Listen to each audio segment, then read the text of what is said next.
ninguna otra epístola encontramos el gran corazón del apóstol a los gentiles por el pueblo de Dios, tan de cerca y tan palpitante.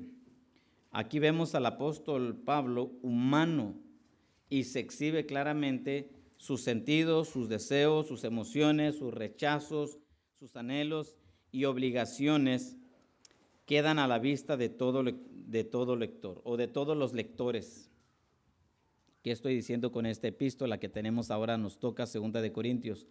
Bueno, 2 de Corintios es la menos sistemática de todas las que escribió el apóstol Pablo. 2 de Corintios es la menos doctrinal que escribió el apóstol Pablo. Y ahora no deja de tener doctrina, hay preciosas doctrinas en esta epístola, pero entre otras cosas, 2 de Corintios tiene que ver más con la persona del apóstol Pablo, tiene que ver con el humano, pues, de que a veces nosotros vemos las escrituras y lo vemos como un libro muy abstracto, ¿no? Un libro muy como que, bueno, sí tiene vida, pero como que quien lo escribió, pues desconocemos sus emociones o su contexto y a veces nos vemos un poquito alejados de lo que está sucediendo. Pero 2 de Corintios, el apóstol Pablo trata de abrir su corazón y compartirlo con el lector. Aquí, 2 de Corintios, si hay una escritura de la Biblia en el que podemos asomarnos en el corazón de un misionero, de un pastor, es esta, 2 de Corintios.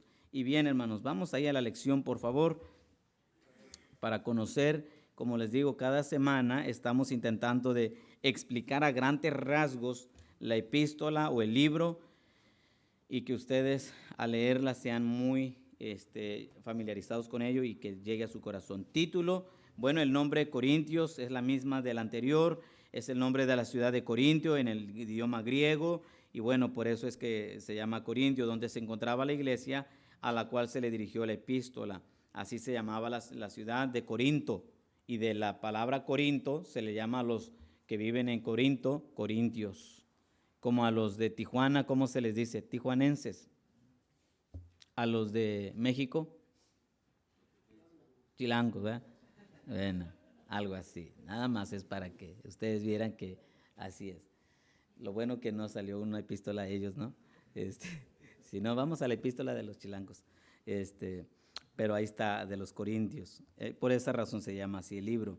Y se llama segunda epístola porque nosotros entendemos que es la segunda carta, ¿verdad? Si hubo una primera, es porque hay una segunda. Bien. Segundo, ¿quién escribió esta epístola? Yo lo que trato de hacer es que como con una lupa estemos mirando el libro, cuestionando todo lo que podamos sacar de ese libro, qué hay de ese libro, y entonces cuando usted lo lea ya lo entiende un poco mejor. ¿Quién escribió ese libro o ese escrito, esta epístola? Bueno, el escritor es el apóstol Pablo. Inclusive en nuestras Biblias aparece segunda epístola del apóstol Pablo a los Corintios, y así que él fue quien lo escribió. Probablemente él sea directamente quien lo escribió. Aquí no se menciona a alguien más o él hace un enfoque o un énfasis, perdón, de que él dice ahora yo lo escribo o algo así, sino en la misma escritura entendemos que es él quien lo está escribiendo. Bueno, y de hecho cada vez que él dice yo les escribo, está diciendo de él. Ya al parecer 2 de Corintios lo escribió él mismo.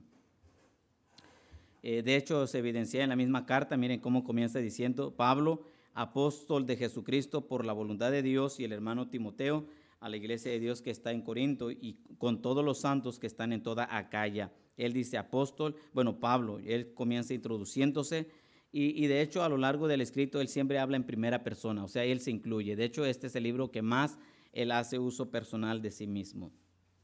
Bueno, 2 de Corintios lo escribió Pablo.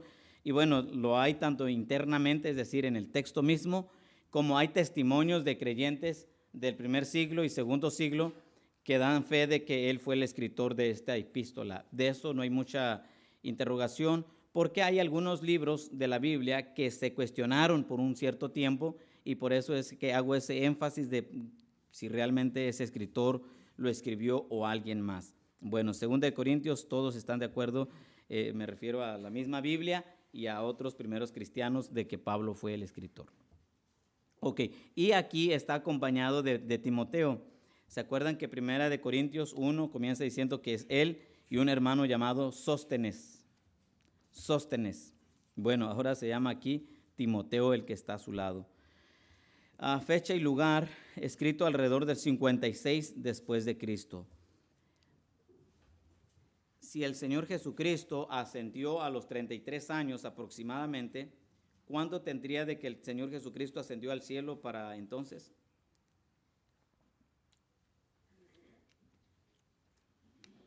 Años, ¿cuántos? Del 33 más o menos al 56, ¿cuántos años son de diferencia? 23 años. Estaba muy reciente, ¿no? Muy reciente. Probablemente muchos hermanos vivían todavía, sí, es muy seguro que sí. Bueno, vamos a, entonces, en el mismo tercer viaje misionero, parece que lo escribió en ese mismo viaje que estaba haciendo, en su último viaje, pero ya no desde Éfeso, sino que llegó en el lugar, sino que el lugar de escritura fue en alguna parte de Macedonia, quizás Filipos. Mire, vamos al mapa otra vez. Eso nos ayuda a entender o mirar un poquito más familiarizado el lugar, ¿no? Ok, la pantalla, por favor, hermano Juvenal.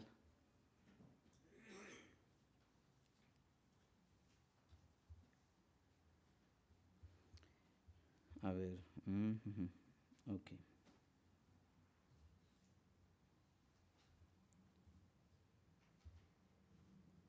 Ok, estamos aquí. De hecho, estos viajes que hace él están muy interesantes.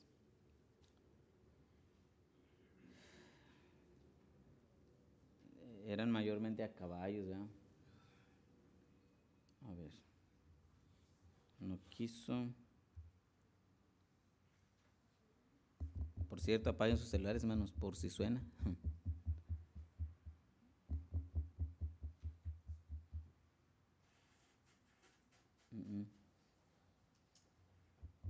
A ver, una última. La tercera es la vencida.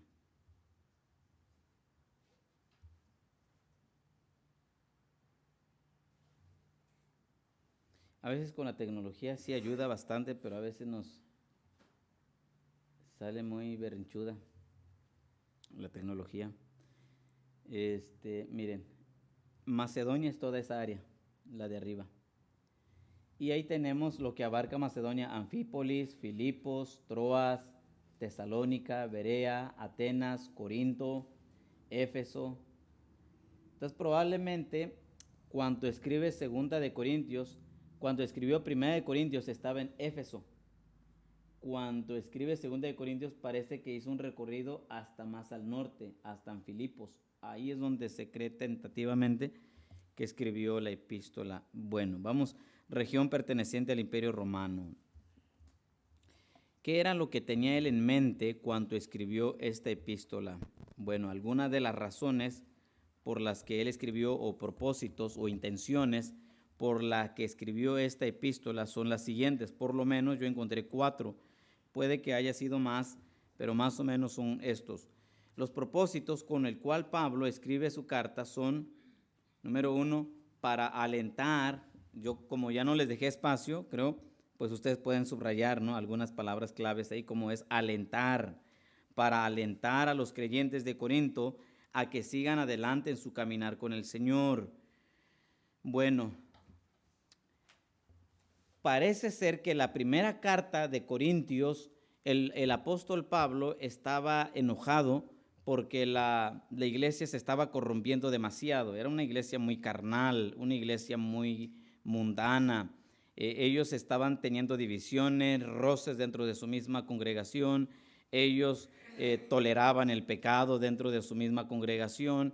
Ellos se jactaban uno del otro de que tiene don, yo tengo mejor don que el tuyo, yo puedo hacer esto, tú no lo haces, y pareciera ser que era un ambiente muy, muy pesado, y Pablo tiene que escribir su primera epístola para llamar la atención en ese sentido. Pero parece ser que hubo una respuesta buena, y entonces Segunda de Corintios se escribe, entre otras cosas, para decir: hermanos, gracias por responder a esa reprensión que yo les di en la primera carta. Entonces es animarles a que sigan adelante en su caminar con el Señor. Otra es para reforzar su autoridad. La palabra aquí es reforzar, si ustedes que gustan subrayarlo, tal vez les sirva para, cuando digo las palabras claves, porque esto cuando ustedes leen Corintios y más, ¿verdad? Si a estas alturas, hermanos, semana con semana van guardando las hojas, ya van haciendo un libro, ¿eh? Ya van haciendo un libro, la verdad. Bueno, y si ustedes cuando lo estudian y estas palabras claves se asocia con la epístola, ustedes lo entienden todavía más. Para reforzar su autoridad como apóstol de Jesucristo ante aquellos que lo detractaban. Por ejemplo, ahí puse judaizantes mayormente. Ok, había un grupo de creyentes, supuestos judíos, que se convirtieron al evangelio. Estos se convirtieron al evangelio y se supone, en su conversión, ellos miraron que también gentiles se convirtieron. Ok, ¿cómo decir esto? A ver, no puedo ponerlo, no me viene algo reciente en la mente, pero vamos, algo así. Voy a poner un ejemplo muy curioso, ¿no? Una vez había un grupo de jóvenes que hablaban de la moto, de la Harvey, ay, no sé cómo se llama esa moto, ¿cómo? Esa, Davidson. Y estaban hablando de eso como que les gustaba mucho en la universidad. Entonces yo nomás por tener amistad me acerqué a ellos. Y empezaron a hablar y era todo lo que hablaban. Duré como unos 10 minutos ahí y dije, no, aquí no, yo me voy. O más bien me echaron, ¿no? Porque no es mi tema. Y entonces, cuando nosotros o cuando los judíos se convirtieron y miraban que los gentiles se convirtieron, como que no era su ambiente, y entonces le dijeron, bueno, sí fuiste salvo por Cristo, pero además tienes que hacer esto. ¿Se acuerdan que hubo una dificultad? Vamos a Hechos, por favor, rápido, a Hechos 15, para entender quiénes eran los judaizantes, o qué es lo que hacían los judaizantes. Dice 15:5, bien rápido. Pero algunos de la secta de los fariseos que habían creído se levantaron diciendo, es necesario circuncidarlos y mandarles que guarden la ley de Moisés. Bueno, ¿de qué trata? Miren el 3. Ellos pues, habiendo sido encaminados por la iglesia, pasaron por Fenicia y Samaria, contando la conversión de los gentiles, y causaban gran gozo a todos los hermanos. Pero miren, algunos cristianos salvos según, dijeron, bueno, sí fuiste salvo, pero también te necesitas circuncidar y necesitas guardar la ley de Moisés para que tu salvación se complete. Si no, no eres salvo bien. Entonces parece que en la congregación de Corinto existía un grupito de así judaizantes que eran judíos convertidos al cristianismo, es decir, habían aceptado a Cristo como el Mesías, como su Señor y Salvador, pero después en ese caminar con el Señor como que miraban que los gentiles venían muy pobres, estos definitivamente vienen del mundo, vienen no saben ni qué, se convirtieron a Cristo, pero como que les falta ponerlos al día. Y en ese ponerles al día, les decían, ¿sabes qué? Tienes que guardar las leyes son estas, y también tienes que circuncidarte. ¿Cómo circuncidarme? Sí, te tienes, y todo eso. Entonces, les estaban añadiendo un extra a la vida espiritual. Y pensando en eso, o más bien ese ambiente estaba en Corinto, y ellos empezaban a minar la autoridad del apóstol Pablo y decían, bueno, yo no creo que él sea auténtico apóstol del Señor Jesucristo. Pedro sí, Jacobo sí, Juan sí, pero Pablo, y empezaban a devaluar la autoridad del apóstol Pablo. Mientras él no estaba, yo pienso que infiltraban esos pensamientos en los corintios, así que cada vez que el apóstol hablaba o cada vez que les enseñaba, lo iban subestimando su autoridad apostólica. Y entonces Segunda de Corintios escribe para reforzar que él en verdad es el apóstol del Señor Jesucristo. Por eso es que Segunda de Corintios, vean cómo comienza. Pablo, apóstol de Jesucristo por la voluntad de Dios. Así. Por si en dado caso, salud, ¿verdad? Por si en dado caso hubiese la duda, él dijo, yo soy apóstol de Jesucristo y es por la voluntad de Dios. con esas palabras, él, digamos, firma o sella su apostolado. Yo soy apóstol por la pura voluntad del Señor. Y ante esa declaración, pues nadie puede refutar, porque si es de Dios, entonces lo que va a hablar tiene peso. Y bueno, ya ahorita vamos a ir viendo eso. Entonces, la segunda razón para escribir 2 Corintios es para reforzar su autoridad ante aquellos que lo detractaban. Número 3, otra intención de 2 Corintios es para agradecer su respuesta, es decir, de los corintios, su respuesta favorable en cuanto a su obediencia a lo que les escribió en la primera epístola.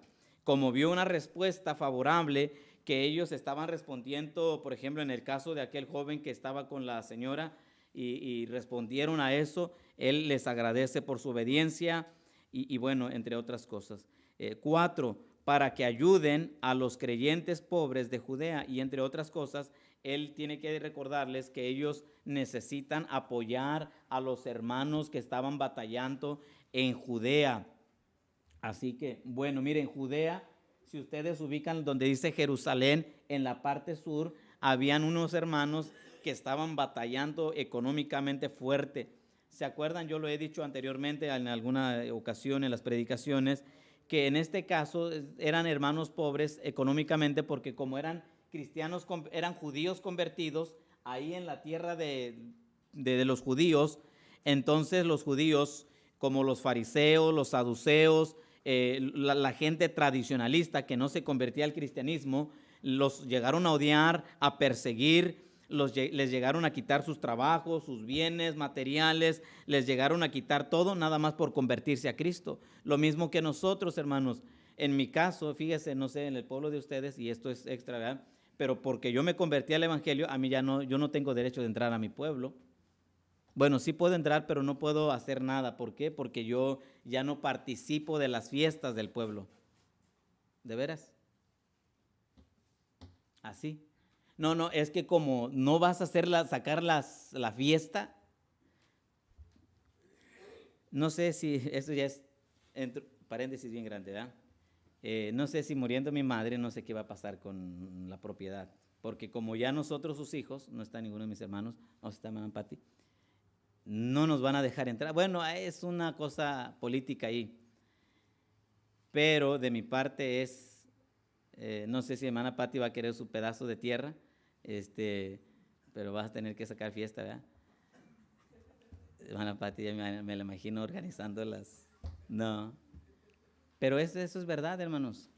Porque nos convertimos al evangelio, la gente dice, bueno, pues tú ya no tienes parte aquí. Y era lo que estaba pasando con los hermanos de Judea. Por convertirse ellos al evangelio, los mismos judíos les estaban pues quitando todo.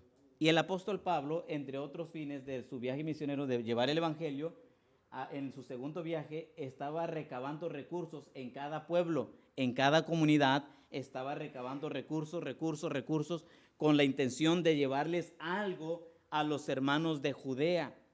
Bueno, entonces, mientras estaba en ese recorrido, pero era interesante, hermanos, que habían en Macedonia otro grupo de hermanos todavía mucho más limitados, todavía mucho más, ¿cómo se dice?, reducidos en su economía. Y bueno, es algo que nos va a sorprender, que ellos escuchaban de que había necesidad en Judea y ellos tenían más necesidad, pero ellos daban más todavía para apoyarles en algo a los hermanos de Judea. Y esto me recuerda a aquellos que hemos visto ese drama. ¿Se acuerdan de la familia más rica del mundo? No sé si cuántas veces no la hemos visto, yo unas 2 o 3 veces, en donde en la congregación pasa esto, que el pastor les dice a los hermanos en Navidad, les dice, hermanos, ahora en Navidad vamos a ayudar a una familia bien pobre, bien escasos de recursos, pero entre todos vamos a recoger algo. Pero él lo decía por una familia que estaba ahí dentro de la congregación. Y dijo, hermanos, vamos a trabajar bien duro para juntar y recabar para algo. Y los hermanitos estos escucharon eso y empezaron a ponerse de acuerdo en la casa. ¿Y qué vamos a hacer? ¿Y qué fue lo que prepararon al final de cuentas? ¿Los turrones, algo así? ¿verdad? ¿Qué eran? Eran los turrones. ¿Qué son los turrones, hermanos? Son como churros, ¿no? Ay, bueno, vamos a... Déjenme poner turrón y pues, rápido. Pero ellos empezaron a hacer unos churros, vamos a llamarle mejor, ¿no? Es más entendible. Algo así como pan o algo, porque involucraba masa y todo eso. Y entonces ellos muy entusiasmados, pero pobres, trabajando, el niño vendía lo que podía, de tal modo que recabaron todo el recurso y llegó el día que se tenía que entregar eso. Y bueno, con todo su esfuerzo y su amor le entregaron al pastor. Pastor, aquí está todo lo que recabamos nosotros. Y entonces él ya dentro de la congregación les dijo, hermanos, miren, pues todo el recurso va para estos hermanos. Ahí ya no supe en qué quedó. Pero ellos como que querían que le ayudara forzosamente a la familia más pobre, ¿no? Y eran ellos la familia más pobre, pero ellos decían, es que nosotros somos ricos. Y es algo bien precioso, hermanos, somos ricos en Cristo. Y no, la enseñanza está bien profunda. Pero lo cierto es que es pobre no es porque no tengamos, somos ricos en el Señor, hermanos. Somos ricos en el Señor y algo así los hermanos de Macedonia, miren, vamos para que ubiquen eso, aunque yo todavía no llegamos ahí. Miren, capítulo 8, ahí 2 Corintios 8, del 1 al 4, nada más, tal vez más, miren, dice, voy a leerlo. Asimismo, hermanos, os hacemos, está hablando a los de Corintios, os hacemos saber la gracia de Dios que se ha dado a las iglesias de Macedonia, es decir, en esa área. Y dice que en grande prueba de tribulación, la abundancia de su gozo y su profunda pobreza abundaron en riquezas de su generosidad. Pues doy testimonio de que con agrado han dado conforme a sus fuerzas y aún más allá de sus fuerzas. Y dice el 4, pidiéndonos con muchos ruegos que les concediésemos el privilegio de participar en este servicio para los santos.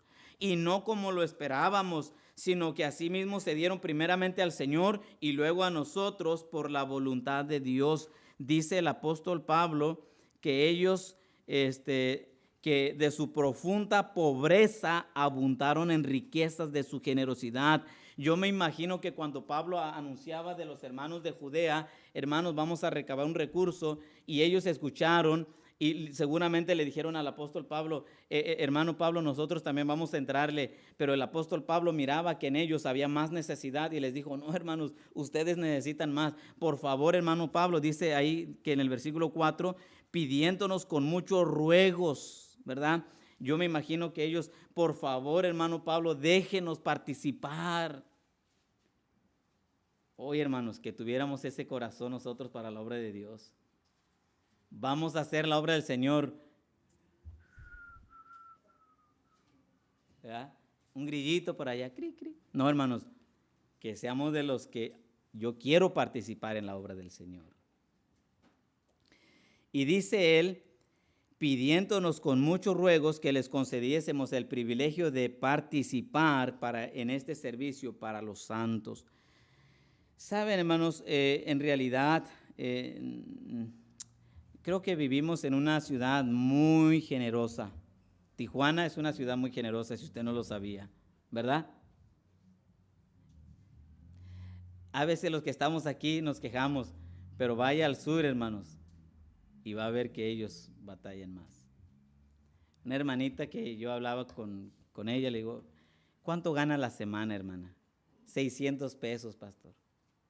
Y saben, hermanos, el horario que tienen, de 6 de la mañana a 8 de la noche, de lunes a sábado. 600, le dije. Sí, pastor, de lunes a sábado, sí. Y cuando uno va, hermanos, ya nos tienen sus caldos, ¿sí o no, hermanos? Los que han ido. Y uno dice, qué corazón tan grande estos hermanos. Hasta un nudo se le hace a uno, hermano. No, pastor, véngase. Y un corazón para... Oh, hermanos, qué diera porque tuviéramos ese corazón siempre para Dios. Y dice el apóstol, esto es lo que hacían los hermanos. Entonces, les recuerdo, hermanos, ustedes, ahora, Corinto, ¿se acuerdan cómo decíamos que vivían los hermanos de Corintio? ¿Cómo vivían? Bien, acomodados, todos. Y entonces les reta y les recuerda, hermanos, ayuden. Y como muestra toma a los hermanos de Macedonia, nada más, para darnos una idea. Muy bien, número 5, el tema de esta epístola es Cristo es el consuelo de los creyentes. Cristo es el consuelo de los creyentes. Si alguien necesita lápices o celulares, el hermano Gavino está entregando, ¿verdad? Bueno, perfecto, vamos bien.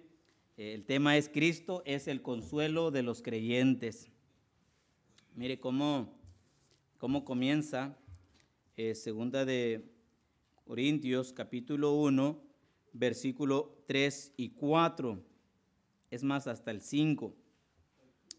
Bendito sea el Dios y Padre de nuestro Señor Jesucristo, Padre de misericordia y Dios de toda consolación, el cual nos consuela en todas nuestras tribulaciones, para que podamos también nosotros consolar a los que están en cualquier tribulación por medio de la consolación con que nosotros somos consolados por Dios. Y dice, porque de la manera que abundan en nosotros las aflicciones de Cristo, así abundan también por el mismo Cristo nuestra consolación. ¿Cuántas veces esa palabra de consolar, consolación, consuelo? Ahí nada más del 3 al 5. ¿Alguien ya lo contó? ¿Cuántas? ¿Quién da más?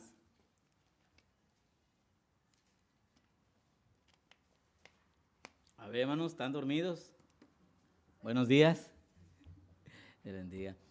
¿Quién que predique como el pastor del domingo en la noche, verdad? Ok, seguimos. 6 veces. Esto quiere decir que a medida que estaba el apóstol escribiendo esto, hay algo ahí que él quiere compartir, ¿verdad? En el resto de sus escritos. Bueno, ¿a quién le dirige esta epístola? Destinatarios, dirigido a los santos que están en Corinto, y dice él, en toda Acaya. A ver, déjeme ver si aparece lo que es Acaya. Miren, toda Acaya es esa región desde lo que es, dice Acaya, aquí lo pueden ver, Acaya, Corinto, y miren, esa área. Se extendió más de Corinto, no nada más en Corinto, pero dice con todos los que están en toda Acaya. Se extendió más esta epístola a diferencia de Corinto, primera de Corintios. Bien, ¿cuáles son los textos claves de este libro? Es capítulo 10, versículo 3 al 6, y es el 12:9. Vamos por allá, por favor, yo aquí lo voy a estar leyendo. Segunda de Corintios capítulo 10, 3 al 6, dice así.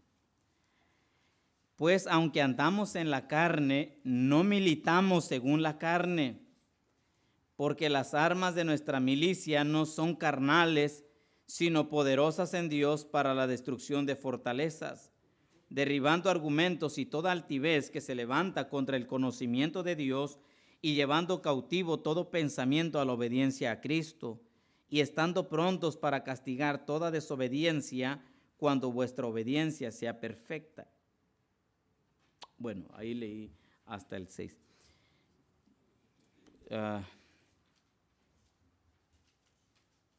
Las armas de nuestra milicia no son carnales, sino poderosas en Dios. Y luego es el 12:9, que está muy bonito también, y dice, y me ha dicho, bástate mi gracia, porque mi poder se perfecciona en la debilidad. Por tanto, de buena gana me gloriaré más bien en mis debilidades, para que repose sobre mí el poder de Cristo. El apóstol dice aquí, el Señor me ha dicho, bástate mi gracia. Es decir, descansa en mí. No confíes en tus fuerzas, descansa en mi poder, dice el Señor. Y esto, hermanos, es algo que debemos como pueblo de Dios entender. La obra de Dios no se va a hacer con nuestras fuerzas, sino solamente en la gracia del Señor. Y esto es lo que vamos a abundar más después en el tema de hoy de la predicación. Pero entender esto, el Señor dice, bástete mi gracia, descansa en mi poder. Y bueno, ese es el texto clave. Y bueno, para entender un poquito esto, número 8, lo añadí esto adicional. Existían 3 grupos sectarios principales en la época del apóstol Pablo y de los apóstoles de los primeros siglos. Desde sus primeros días, la iglesia ha sido testigo de la plaga de individuos y grupos que trataban y continúan tratando de tergiversar, adulterar, corromper la verdad de las Escrituras. Por ejemplo, en 2 de Pedro, vayan ahí por favor, 2:1, como no hay muchos textos, pero los pocos que tenemos, váyalos por favor, para que así ustedes vean lo que dice. Cuando evangelizamos, esto estábamos compartiendo con los hermanos ayer, cuando evangelizamos es bueno que le enseñemos los versículos a la gente porque así ellos ven por sus propios ojos lo que estamos diciendo que es de la Biblia, no es de nuestro invento. 2 de Pedro 2:1, por favor.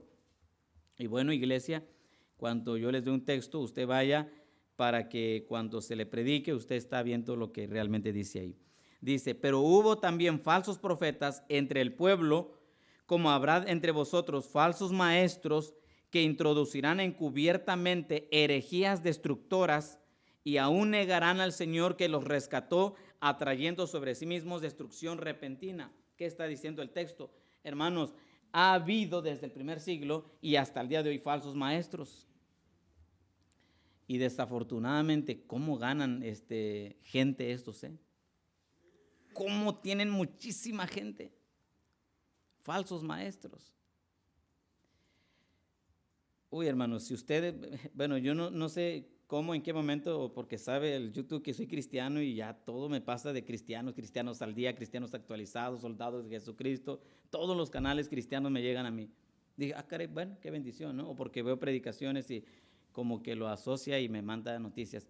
Pero estaba viendo uno ayer que era una mujer que estaba hablando de la anatomía de Cristo y tontería y medio, pero llena la iglesia. No, yo soy médico y hablo de esto y que de las células y las neuronas y la gente está escuchando. Dije, y Cantinflas se vienen dando, dije.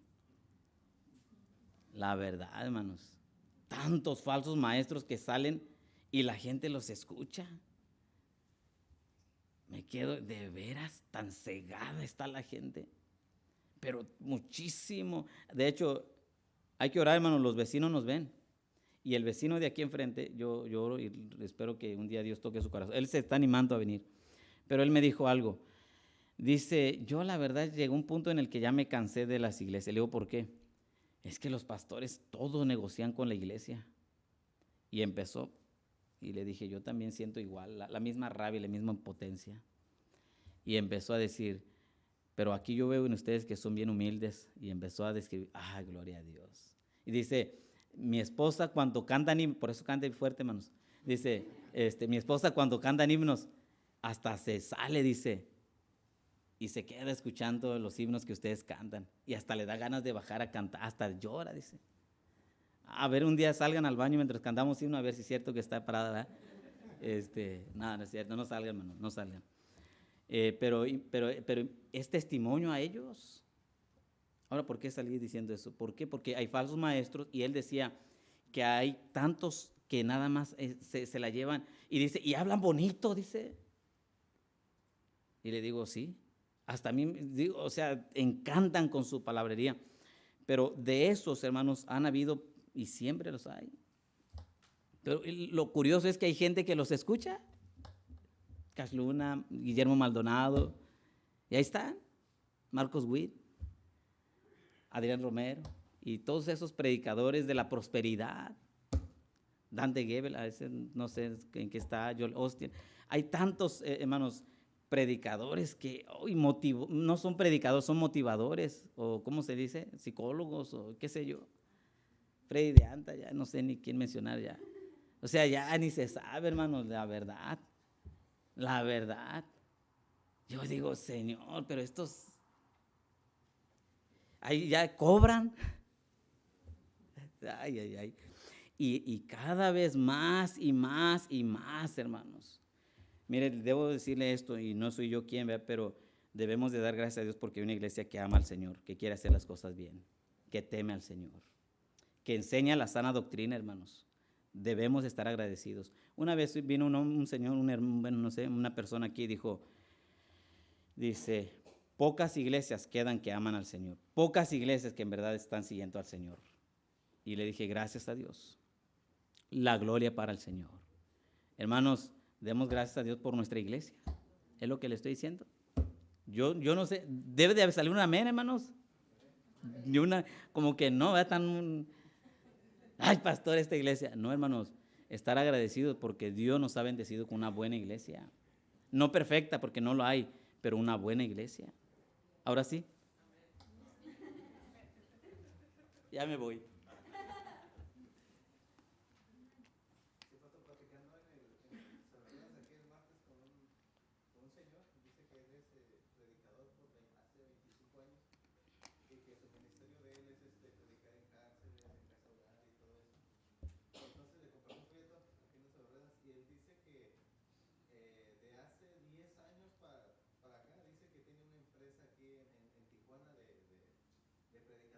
Ah, caray.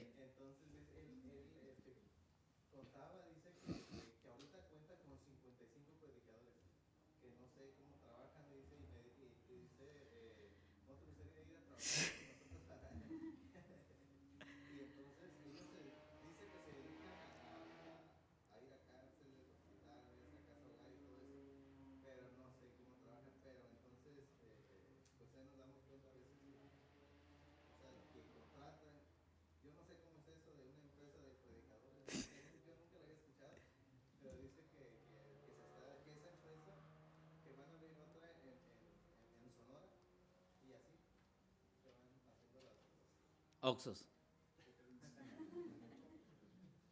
Siempre feliz, como siempre listos, siempre, no, luego me nos cortan por andar derechos de autor.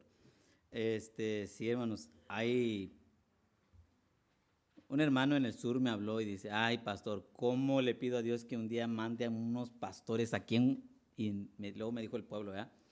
Y me dijo, la verdad es que aquí un desastre, un desastre. Yo fui con le voy a decir todos los nombres, los mormones, los apostólicos, los testigos, no, pero un desastre, pastor. No hay doctrina, no hay enseñanza.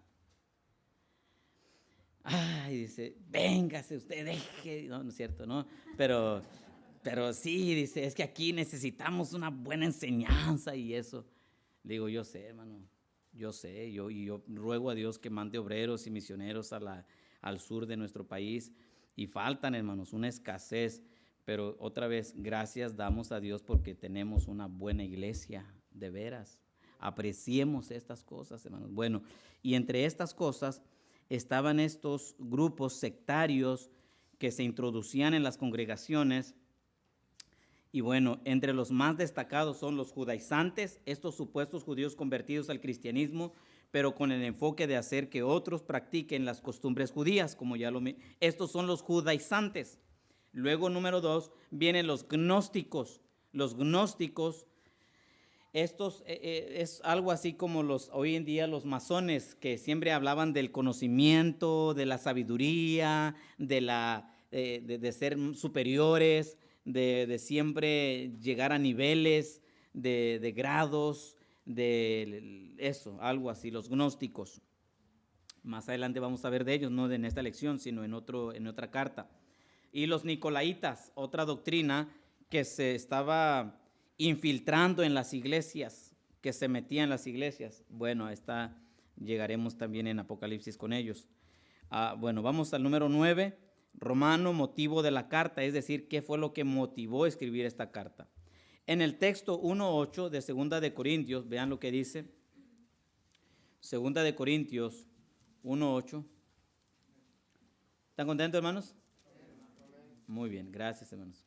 Dice así: porque, hermanos, no queremos que ignoréis acerca de nuestra tribulación que nos sobrevino en Asia, pues fuimos abrumados sobremanera más allá de nuestras fuerzas, de tal modo que aún perdimos la esperanza de conservar la vida.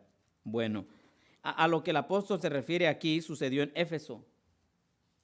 Déjeme ver, que fue en la parte, a ver, vamos a ubicarlo, ahí está, de tomos más, ahí está Éfeso, de Esmirna hacia abajo está Éfeso.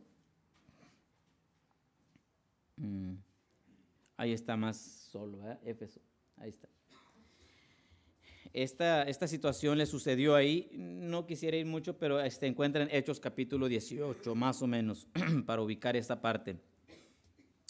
Durante su estancia allí, 3 años, es más, vamos a Hechos, no quería ir, pero siempre sí. Hechos 18. Digo, para ubicar de dónde abarca. Vea lo que dice 8:24.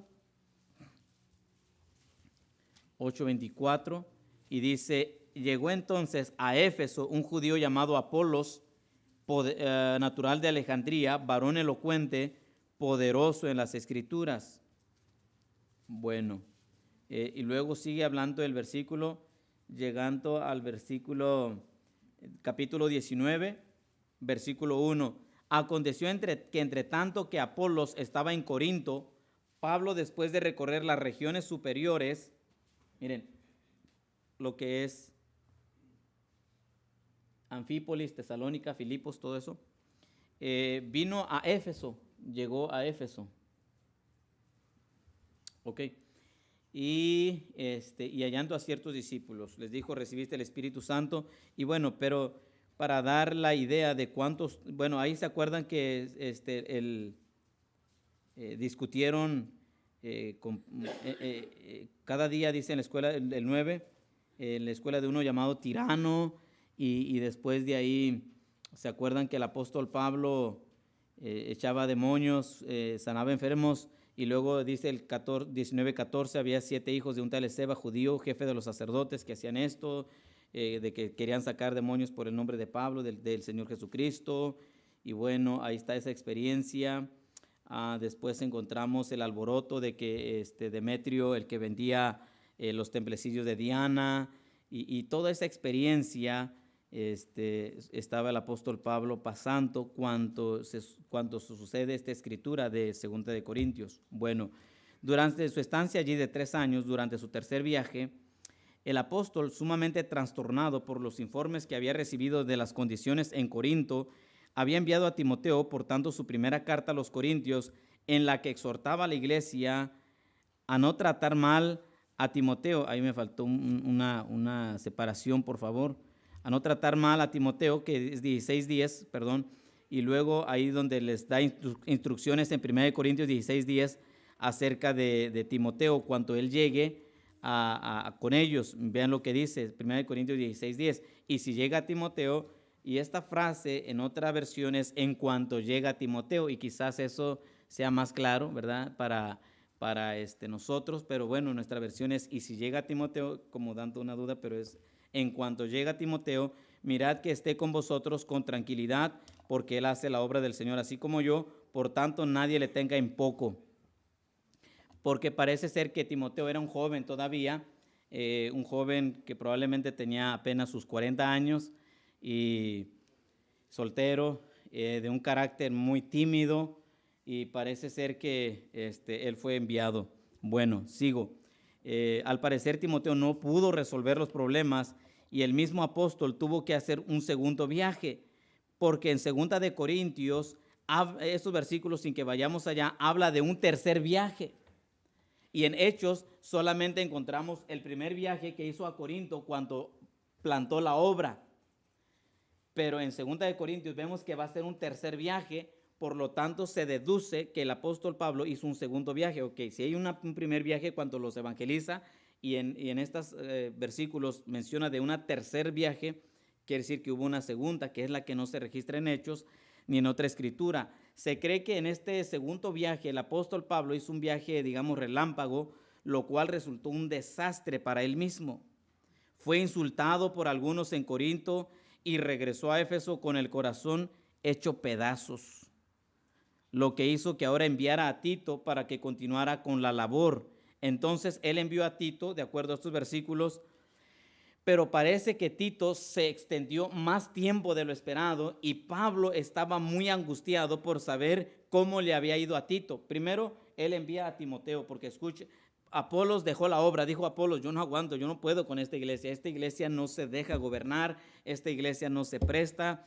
Y Apolos, con todo y la elocuencia y lo poderoso que era y atractivo que era para oír, él dijo: yo dejo la iglesia de Corinto. Él dejó, Pablo le dice a Apolos: por favor, hermano, sigue ahí adelante. Él dijo: yo no, Yo no. Esto me suena, hermano, me recuerda a un pastor que dejó una obra en Guadalajara, bien tremendo, bien triste. Le dije, oiga, ¿por qué dejó la obra? No, dice, esa gente no se puede, así me estaba hablando, bien triste. A mí me dolía con el corazón. No, dice, no sé, esa gente no se deja así. Wow, dije, más o menos yo me imagino a Apolos así. No, los de Corintios están ingobernables, no se prestan, no quieren. Entonces Pablo envía a Timoteo, pero lo más seguro es que Timoteo no hizo nada también. Pues imagínense, se lo comieron, un jovencito, 40 años, bueno, en aquel entonces, ¿no? Y entonces regresa, imagínense un muchachón de ahora de 40 años. Bueno, y regresa él, y el mismo apóstol tiene que ir a Corinto, pero parece ser que cuando él fue, lo despreciaron, lo desprestigiaron, regresa hecho pedazos y ahora manda a Tito. Parece ser que Tito era un hombre más de edad, un joven, pero también de más edad, más firme en su carácter, tenía más personalidad, y parece que Tito puso un poquito más en orden, pero Pablo estaba con la angustia de saber qué le pasa a Tito. Ya es hora de que llegue, ya es tiempo, y parece que Tito se extendió un poco más del tiempo y eso lo estaba pues consumiendo al apóstol Pablo. Vean lo que dice estos versículos, por favor, capítulo 2, 12 y 13. Dice, cuando llegué a Troas para predicar, miren, ahí está Troas. Dice, el evangelio de Cristo, aunque se me abrió puerta en el Señor, no tuve reposo en mi espíritu por no haber hallado a mi hermano Tito. Así, despidiéndome de lejos, partí para Macedonia. No encontró a Tito ahí en Troas, donde era, se supone, el encuentro. Así que él dijo, mejor decidirme a Macedonia, acercándose más a Corinto. Estaba angustiado. Y entonces vemos en capítulo 7, 5 y 6, finalmente dice así, pero Dios que consuela, otra vez la palabra consuela, a los humildes, nos consoló con la venida de Tito. Y no solo con su venida, sino también con la consolación con el que él había sido consolado en cuanto a vosotros, haciéndonos saber vuestro gran afecto, vuestro llanto, vuestra solicitud por mí, de manera que me regocijé aún más. Ahora la respuesta de Tito es que regresa Tito. Yo me imagino Pablo esperando a Tito con unas ganas. Yo no sé si a usted a veces le ha pasado eso de que está esperando a alguien con ganas y en cuanto lo ve, ¿qué pasó? ¿Cómo te fue? Bueno, eso fue lo que pasó con Pablo y Tito. Cuando llega Tito, Pablo, un abrazo, ¿ya? Dígame, hermano Pablo, Tito, ¿cómo te fue? ¿Cómo estuvo allá? Y le dice, pues, la iglesia respondió. ¿Cómo? Sí respondieron. ¿De veras? Sí. Y pues él empieza a llorar, ¿no? De veras. Y ¿sabes qué? Están bien arrepentidos por cómo te trataron.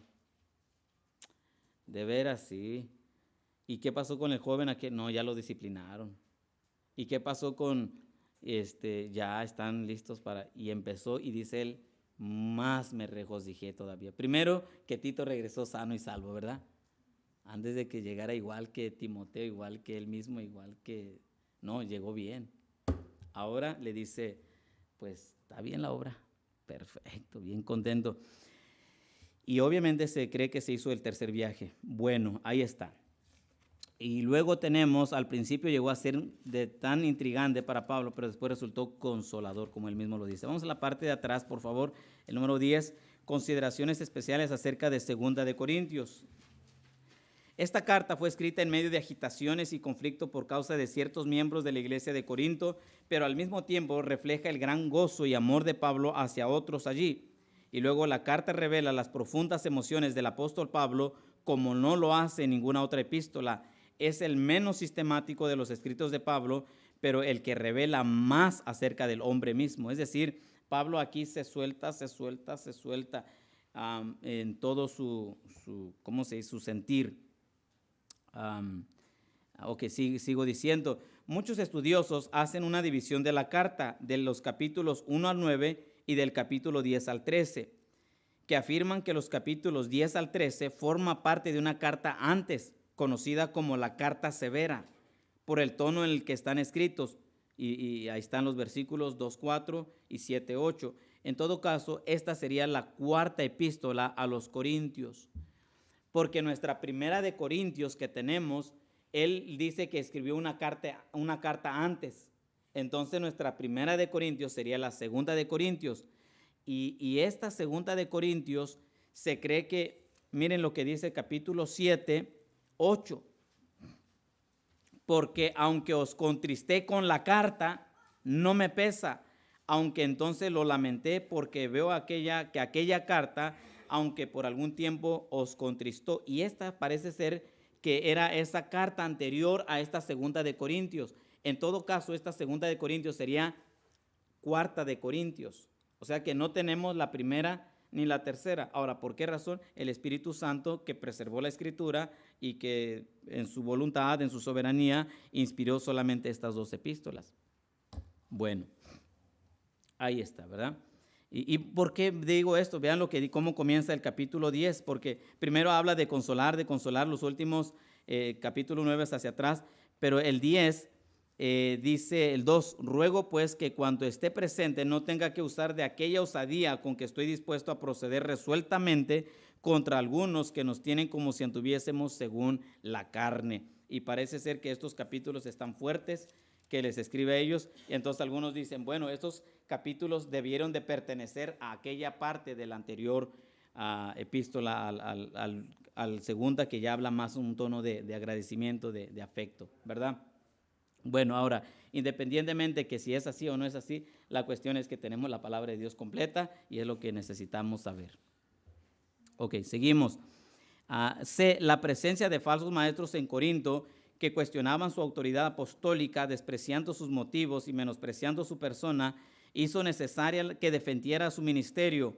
Al hacer esta defensa, fue obligado a relatar experiencias de las cuales él hubiera preferido callar, sin embargo, fue necesario hacerlo. Bueno, probablemente el apóstol Pablo nunca abriría su corazón así tan de cerca, a no ser porque ellos como que le pedían sus identificaciones. A ver, si eres apóstol, a ver, di esto, a ver, haz aquello, a ver lo otro, a ver, ¿qué sabes? ¿Qué tienes? Y etcétera, etcétera. Entonces él empieza a hacer toda una lista de lo que él ha hecho, ha sufrido por el Señor, y así es la epístola. Vean lo que dice, nada más para darnos una idea, capítulo 4,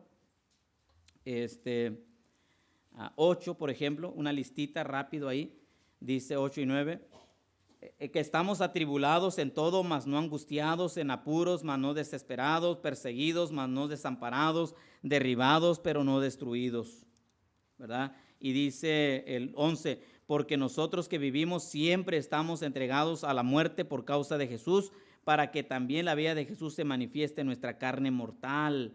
Y luego dice el versículo, capítulo 6,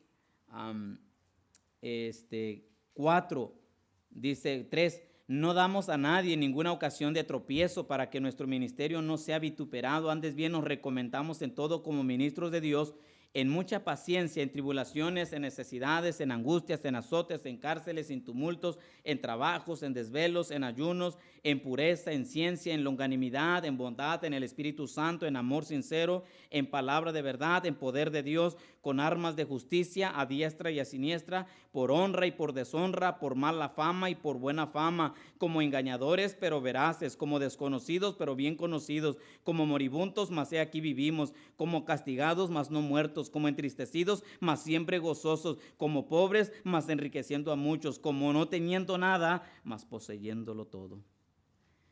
Y sigue hablando el apóstol Pablo. Y vean lo que dice capítulo 11 también. Dice así, capítulo 11, versículo 6, pequé yo humillándome a mí mismo para que vosotros fueseis enaltecidos por cuanto os he predicado el evangelio de Dios de balde.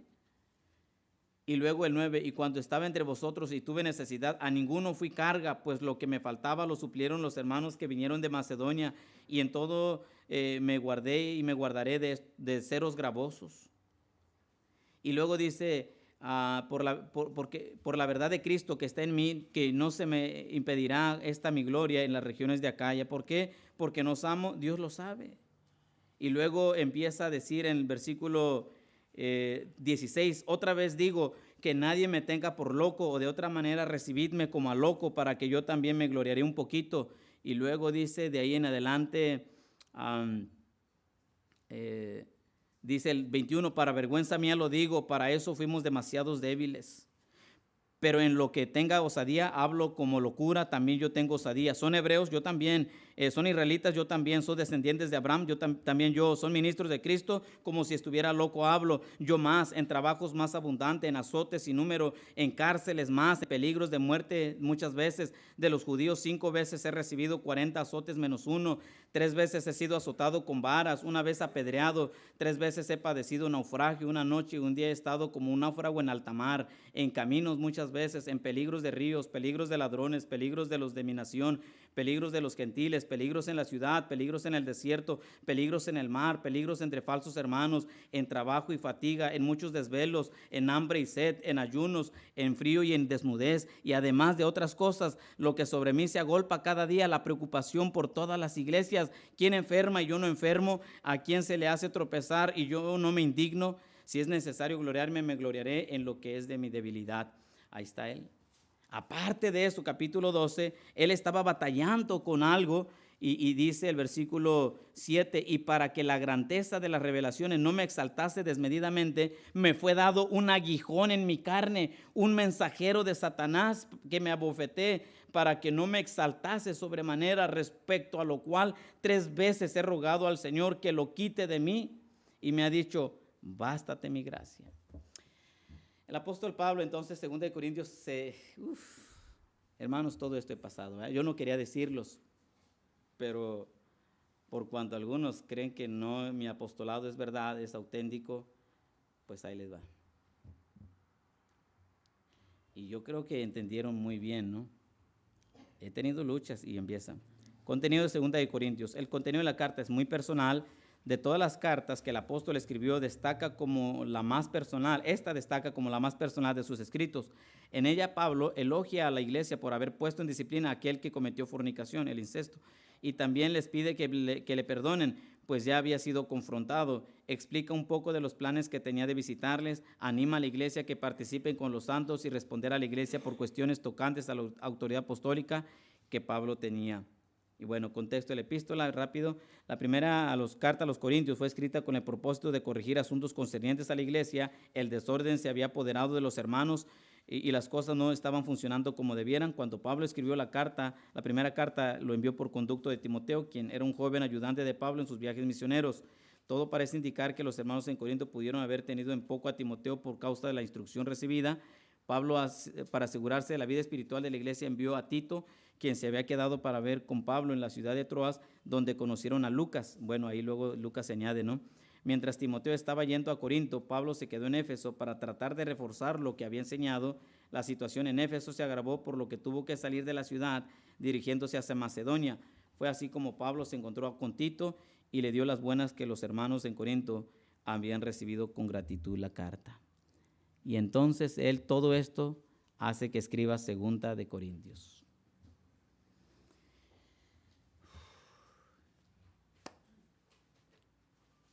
Es 2 Corintios, entonces, es asomarnos al corazón de un pastor.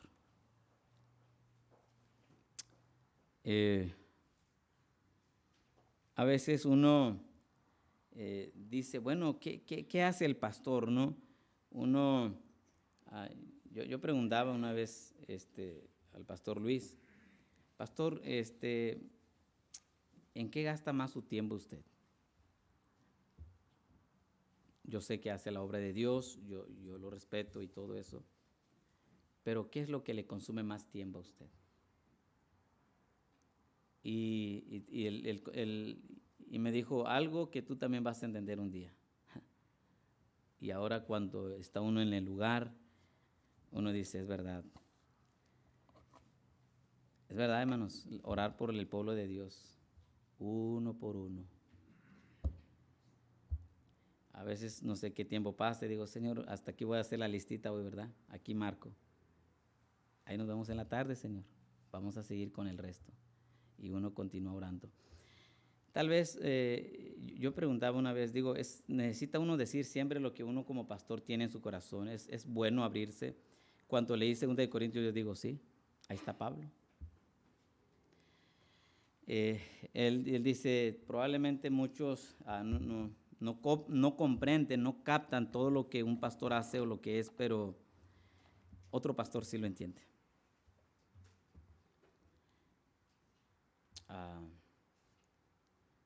Y hermanos, es tremendo, vea lo que hay. Bueno, vamos antes de que empiece a las corazonadas. Número 13, Cristo en la segunda epístola a los Corintios. ¿Cómo encontramos a Cristo aquí? Es nuestra reconciliación con Dios. Cristo aquí es nuestra reconciliación con Dios, es la palabra ahí. Nuestra reconciliación con Dios. Y dice así, y todo esto proviene de Dios, quien nos reconcilió consigo mismo por Cristo y nos dio el ministerio de la reconciliación. Cristo es esa reconciliación con Dios. En 2 de Corintios también encontramos de lo que pasa con un creyente cuando muere. En una clase del instituto, algún estudiante me dijo, pastor, yo pensé que cuando un cristiano moría, nos quedábamos dormidos. No. Este pasaje le responde, 2 de Corintios 5, 8. ¿Alguien que lo lea, por favor? Así, que salga espontáneo la lectura. Gracias. Amén. Pero confiamos y más quisiéramos estar ausentes del cuerpo y presentes al Señor. Muy bien. ¿Qué dice este texto cuando un cristiano muere?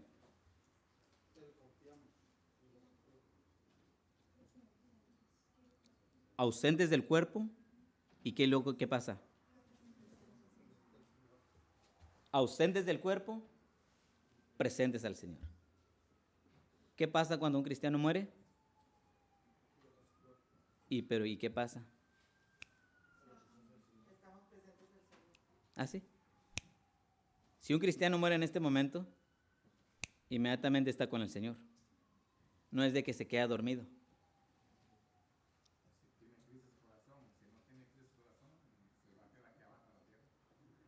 Al infierno, hermano. No, porque en la tierra, bueno. Sí, la tierra que sacamos, ¿verdad? Gracias, hermano. De hecho, aquí está uno de los pasajes más conocidos de todos. ¿Cuál es? De modo que si alguno está en Cristo, nueva criatura es. Las cosas viejas pasaron y aquí todas son hechas nuevas. Entre otras cosas, muy precioso este libro.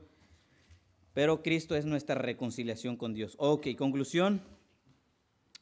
Nunca tomemos en poco el corazón y la oración de un pastor.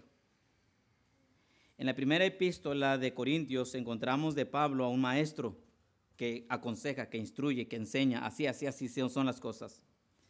Pero en esta, el corazón de un pastor, que sufre y que llora por su congregación. Amados hermanos, acuérdense siempre que puedan de todos los pastores en sus oraciones. Muchas gracias y que Dios les bendiga. Razón que los hermanos hayan tomado, Señor, alguna parte aquí. No es en ningún modo de ningún pastor, con ninguna otra intención, sino que tu pueblo, Señor, aprenda tu palabra, conozca, Señor, mejor tus caminos, tus mandatos, tus enseñanzas, tus decretos, para llevar una vida que te agrada, Señor. Nuestra recompensa es ver familias que caminan en tu voluntad, que caminan, Señor, en tus planes perfectos, ver que los jóvenes sean prosperados, bendecidos, ver matrimonios unidos, fuertes. Nuestro propósito, esa es nuestra paga, Señor. No está en nosotros algún otro interés, tú lo sabes, Señor, en mí menos, lejos sea de mí eso, Señor, algún interés como ya los hay tantos, Señor, en las iglesias, como se estaba mencionando hace un momento, de aquellos falsos maestros, aquellos asalariados, aquellos ávaros y guárdanos, Señor, de eso. Pero la paga de uno como pastor es ver que las familias están, Señor, caminando en tus caminos, Señor, que están yendo por el buen camino, Señor. Esa es nuestra satisfacción como pastores. Al final de cuentas, nuestra recompensa es ver que tú bendigas cada hogar, que bendigas cada familia, que bendigas, Señor, cada joven, cada señorita, cada niño, cada matrimonio. Eso es lo que deseamos nosotros más que otra cosa, Señor. Y en ese intento yo quiero decir de mí, soy tan torpe, Señor, para expresarme, tan torpe para dirigirme, pero cómo quiero y necesito de tu gracia, Señor, para hacerlo mejor cada vez más. Y te pido por la iglesia, Señor, que sigas guardándoles en tus manos, que sigas protegiéndoles del mal, del error, de la contaminación del mundo, que sigas sosteniéndoles con tu poderoso brazo, Señor, de tal manera que los hogares aquí puedan ir fortalecidos en ti, Señor, puedan ir caminando, Señor, en tu voluntad. Oh, Padre, quieras ser con cada uno de mis hermanos en sus asuntos personales, en sus asuntos familiares y concederles los anhelos de sus corazones. Eso es todo lo que queremos nosotros, Señor, y en ese intento a veces somos faltos de sabiduría, faltos de tacto, faltos de sentido. Y Señor, oramos que nos concedas a cada pastor, ahora sí menciono a cada pastor, danos la gracia, danos la fuerza, danos el carácter, el amor, la sabiduría para dirigir bien a tu pueblo, Señor. Líbranos, Señor, de caer en el error, de caer en la tiranía, en la dictadura, en la avaricia, en el engaño, en el error. Líbranos, guárdanos de eso, Señor.